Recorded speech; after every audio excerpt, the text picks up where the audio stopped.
آج کے اس درس میں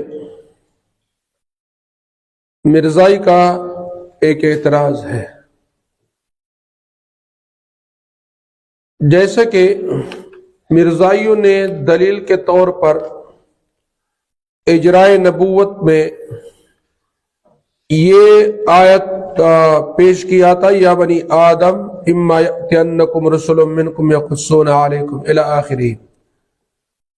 اور اس آیت سے اجرائے نبوت کو انہوں نے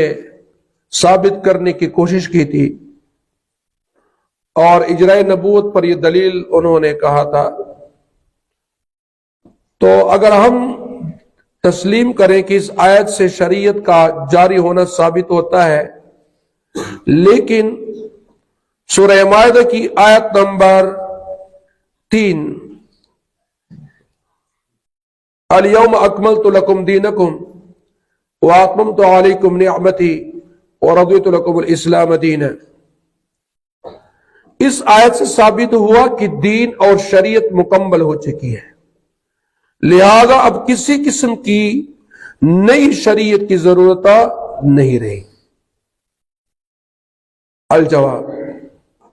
جیسے اس آیت سے ثابت ہوا کہ شریعت مکمل ہو گئی، مزید شریعت کی ضرورت نہیں رہی، اسی طرح آیت خاتم النبیین سے یہ ثابت ہو گیا کہ سلسلہ نبوت اور رسالت بھی ختم ہو گیا۔ آیت نمبر 2 اللہ یصطفی من الملائکۃ رسلا ومن الناس،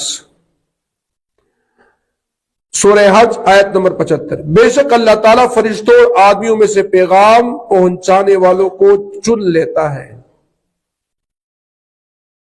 طرز استدلال، اس آیت سے واضح طور پر معلوم ہو رہا ہے کہ نبوت اور رسالت کا سلسلہ جاری ہے، یعنی ہم نے وہاں جوابات کیے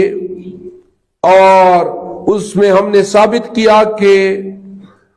اس پہلے آیت سے اجرائے نبوت ثابت نہیں ہوتا، اور اجرائے نبوت پر وہ اس سے آپ دلیل نہیں پکڑ سکتے۔ تو اس سے معلوم ہوا کہ جو آیت مبارکہ انہوں نے دلیل میں پیش کیا ہے، اس سے نبوت کا جاری ہونا ثابت نہیں ہوتا۔ اب وہ دوسری آیت کو دلیل میں پیش کرتے ہیں، اور یہ آیت سورہ حج کی آیت نمبر 75 ہے، جس میں اللہ تعالیٰ فرماتے ہیں اللہ یصطفی من الملائکۃ رسلا ومن الناس، بے شک اللہ تعالیٰ فرشتوں اور آدمیوں میں سے پیغام پہنچانے والے اور پیغام پہنچانے والوں کو چن لیتا ہے۔ طرز استدلال، اس آیت سے واضح طور پر معلوم ہو رہا ہے کہ نبوت اور رسالت کا سلسلہ جاری ہے، یعنی یصطفی مضارع کا صیغہ ہے جو حال اور استقبال پر دلالت کرتا ہے،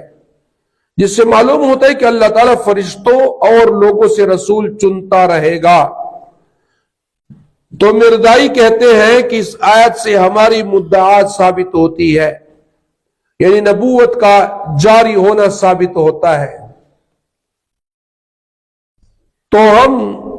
ان مرزائیوں کو جواباً کہتے ہیں کہ یہ دلیل یہ بھی دعویٰ کے مطابق نہیں، تمہارا جو دعویٰ ہے اجرائے نبوت کا، اور اس کے دلیل میں جب آپ اس آیت کو پیش کرتے ہیں تو یہ دعویٰ بھی دلیل کے مطابق نہیں۔ اگر مطابقت ثابت کیجئے تو دعویٰ خاص ہے اور دلیل عام ہے۔ آپ لوگوں کا دعویٰ خاص ہے کہ نبوت کا اجرا ثابت ہے، اور دلیل عام ہے کیونکہ رسول کا لفظ مرزا ملعون کے نزدیک بھی عام ہے۔ اس آیت مبارکہ کے اندر مرزا قادیانی نے خود لکھا ہے کہ اس آیت مبارکہ سے کہ رسول جو ہے یہ لفظ عام ہے، اور یہ حوالہ موجود ہے آئینہ کمالات اسلام صفحہ نمبر 322، روحانی خزائن جلد نمبر 5 صفحہ نمبر 322، اور اسی طرح ایام صلح صفحہ نمبر 171 اور روحانی خزائن جلد نمبر 14 صفحہ نمبر 419۔ ان کتابوں کے ان صفحات پر مرزا ملعون نے خود لکھا ہے کہ رسول کا لفظ عام ہے۔ یہاں عام لفظ کو کسی خاص معنی میں محدود کرنا صریح شرارت ہے، یعنی یہ صحیح بات نہیں ہے بلکہ شرارت ہے، غلطی ہے۔ اور مرزا ملعون خود تسلیم کرتے ہیں کہ ایک عام لفظ کو کسی خاص معنی میں محدود کرنا صریح شرارت ہے، اور یہ مرزا نے یہ بات لکھی ہے نور القرآن جلد نمبر 2 صفحہ نمبر 44، روحانی خزائن جلد نمبر 9 صفحہ نمبر 444۔ ان دونوں کتابوں کے ان صفحات پر مرزا ملعون نے خود لکھا ہے کہ ایک عام لفظ کو کسی خاص معنی میں محدود کرنا صریح شرارت ہے، یعنی یہ صحیح بات نہیں۔ لہذا مردائیوں کا دعویٰ جو ہے وہ خاص ہے اور دلیل عام پیش کیا، لہذا معلوم ہوا کہ مرزائیوں کی اجرائے نبوت پر یہ آیت مبارکہ دلیل میں پیش کرنا صحیح نہیں، اس لیے کہ یہ دلیل دعویٰ کے مطابق نہیں ہے۔ جواب نمبر 2، یہاں پر اللہ تعالیٰ نے یستوفی فرمایا، جس سے معلوم ہوتا ہے کہ اللہ تعالیٰ چنے گا، حالانکہ تم جس نبوت کے اجرا کے قائل ہو وہ اللہ تعالیٰ کی استفاء سے نہیں بلکہ اطاعت سے کسبی ہوگی، اطاعت سے ہوگی۔ اور مرزا قادیانی ملعون نے بھی خود لکھا ہے کہ نعوذ باللہ میں کسبی نبی ہوں، یعنی میں اطاعت سے نبی بنا ہوں، اگرچہ وہ اطاعت سے نبی نہیں بن سکتا۔ اور دوسری بات یہ، اگر اطاعت سے نبی بننا ہوتا تو ابوبکر صدیق رضی اللہ تعالیٰ عنہ نبی ہوتا، حضرت عمر فاروق رضی اللہ تعالیٰ عنہ نبی ہوتا، حضرت عثمان غنی نبی ہوتا، حضرت علی المرتضی رضی اللہ تعالیٰ عنہ نبی ہوتا۔ اور اللہ کے نبی صلی اللہ علیہ وسلم نے خود فرمایا لَكَانَ بَعْدِي نَبِيًّا لَكَانَ عمر بن خطاب رضی اللہ تعالیٰ عنہ، اگر میرے بعد کسی نے نبی بننا ہوتا تو عمر بن خطاب نبی ہوتا، لیکن میرے بعد نبی نہیں، قیامت کی صبح تک نبی نہیں آئے گا۔ لہذا یہاں پر مرزا قادیانی نے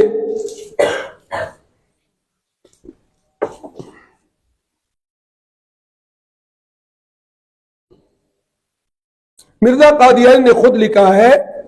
کتاب کے اندر کہ میں کسبی نبی ہوں، اور اللہ تعالیٰ کسی کو اطاعت سے نبی نہیں بناتا۔ جواب نمبر 3، مرزائیوں کا دعویٰ حضور صلی اللہ علیہ وسلم کے بعد نبوت جاری ہونے کا ہے، اس میں حضور صلی اللہ علیہ وسلم کا کوئی ذکر نہیں، بلکہ مطلق رسول اور ملائکہ کا ذکر کیا ہے، حضور پاک صلی اللہ علیہ وسلم کا نام نہیں لیا گیا۔ لہذا اس اعتبار سے دعویٰ آپ کی دلیل کے مطابق نہیں رہا، یعنی مرزائی تو حضور پاک صلی اللہ علیہ وسلم کے بعد اجرائے نبوت کے قائل ہیں، اور اس آیت مبارکہ کے اندر حضور پاک صلی اللہ علیہ وسلم کا ذکر نہیں ہے، تو معلوم ہوا کہ مرزا غلام احمد قادیانی اور اس کے ماننے والے اجرائے نبوت پر جو دلیل پیش کرتے ہیں اور اس سے نبوت کے جاری ہونے کو ثابت کرتے ہیں،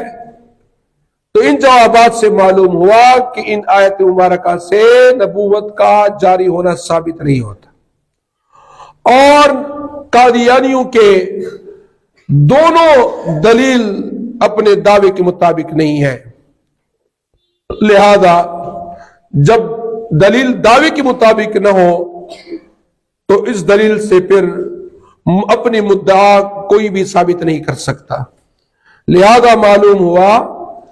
کہ حضور پاک صلی اللہ علیہ وسلم اللہ تعالیٰ کے آخری نبی ہیں، اور اللہ تعالیٰ نے حضور پاک صلی اللہ علیہ وسلم کے سر مبارک پر ختم نبوت کا تاج رکھا ہے، اور قیامت کی صبح تک کسی بھی شکل میں نیا نبی نیا رسول نہیں آئے گا، اور حضور پاک صلی اللہ علیہ وسلم آخری امت ہے، اس کے بعد کوئی امت نہیں آئے گا۔ لہذا معلوم ہوا کہ مرزا غلام احمد قادیانی لعنت اللہ علیہ وہ دجال و کذاب اور کافر تھا، اور اس کے ماننے والے بھی کافر و زندیق ہیں، اور قادیانیت کا اسلام سے کوئی تعلق نہیں ہے۔